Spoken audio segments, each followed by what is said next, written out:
So from then on, I started following this issue and researching it, because I was under the impression, probably like most Americans, that don't you have to show you couldn't find an American worker before I get a foreign worker? And so I started going through the statutes and reading them, and realized, no, you don't. Okay? That's a complete falsehood, even though it's repeated over and over in the media. A couple of years later, I actually was a consultant then at AIG, that AIG had expected they were going to save lots of money by using these foreign workers.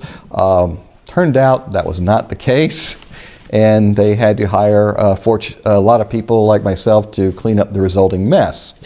So basically 250 people lost their jobs for nothing. I was looking at this stuff, that the workers that they imported from at AIG, it was from India, from Sealand it was the Philippines, but the workers they imported were of very poor quality, and they completely made a mess out of AIG's computer systems. And so by 1998, employers, having learned they could replace Americans with these workers, were using up the quotas. Okay.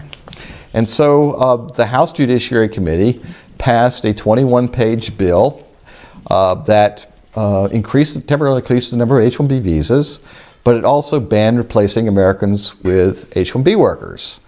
So at the time, I was thinking, that seems like a legitimate compromise. We can increase the number of visas, but not allow them to replace Americans with foreign workers. Well, the tech industry had different ideas. They screamed that they would rather have no increase in H-1B visas if they couldn't replace Americans with foreign workers. They literally were saying that. I remember one industry lobbyist, later turned community organizer, later turned failed Senate candidate, saying, "Over my dead body will this pass."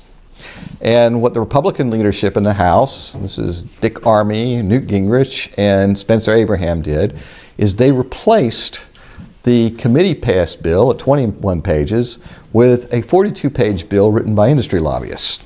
Okay. This bill explicitly made it legal to replace Americans workers with these H-1B workers, and it allowed the employers to charge damages to H-1B workers if they quit. Okay. So it was a complete give industry whatever they wanted.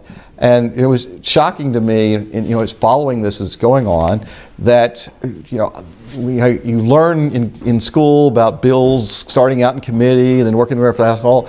I'd never been told about the part where the industry lobbyists rewrite the bill before it goes to a vote. And so then it comes to a vote. It was a night that the House leadership told the members that all the votes were done and they could go home. And so very few people were apparently there. It was done in a voice vote. So we have no idea who even voted for it, let alone who voted which way. We don't know who was there, what happened.